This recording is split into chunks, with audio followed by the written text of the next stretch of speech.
கல்லூரியில் படிக்கும்போதே ராஜேந்தரை சுற்றி அதிக நண்பர்கள் இருப்பார்கள். அதற்கு காரணம் அப்போதே சொந்தமாக பாடல்களை எழுதி வகுப்பறையில் இருக்கும் டேபிளில் கையாலேயே தட்டி இசையமைத்து பாட்டு பாடுவார். 1980ஆம் வருடம் வெளிவந்த ஒரு தலை ராகம் படம் மூலம் சினிமாவில் அறிமுகமானார். இந்த படத்தை இயக்கியது அவர்தான் என்றாலும் பட வியாபாரத்திற்காக வேறொருவரின் பெயரை போட்டார் தயாரிப்பாளர். இந்த தடையையெல்லாம் உடைத்து எரிந்து மேலே வந்து நின்றவர்தான் ராஜேந்தர்.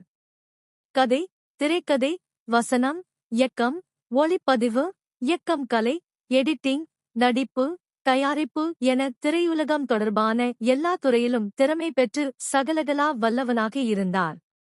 உயிருள்ள வரை உஷா, மைதிலி என்னை காதலி, தங்கைக்கோர் கீதம், என் தங்கை கல்யாணி, ஒரு தாயின் சபதம் என பல ஹிட் படங்களை கொடுத்திருக்கிறார். ரஜினி, கமல் ஆகியோர் முன்னணி நடிகர்களாக இருக்கும்போது அவர்களுக்கு இணையாக ராஜேந்தரின் படங்கள் வசூலை குவித்தது.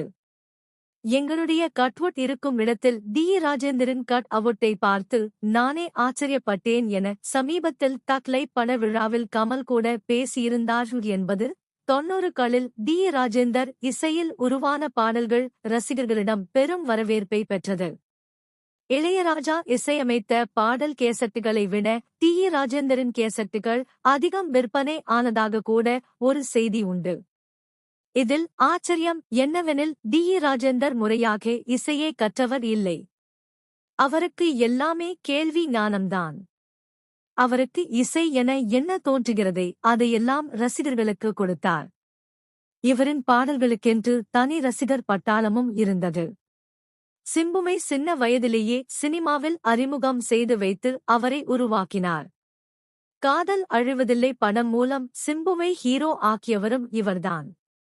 இப்போது திரைப்படங்கள் பாடி வருகிறார். இந்நிலையில்தான் தன்னை மாற்றியதே ராஜேந்தர் தான் என இசைப்புயல் ஏ.ஆர். ரஹ்மான் தெரிவித்துள்ளார். நான் பார்த்து இன்ஸ்பயர் ஆன மனிதர்களில் ராஜேந்தர் சாரும் ஒருவர்.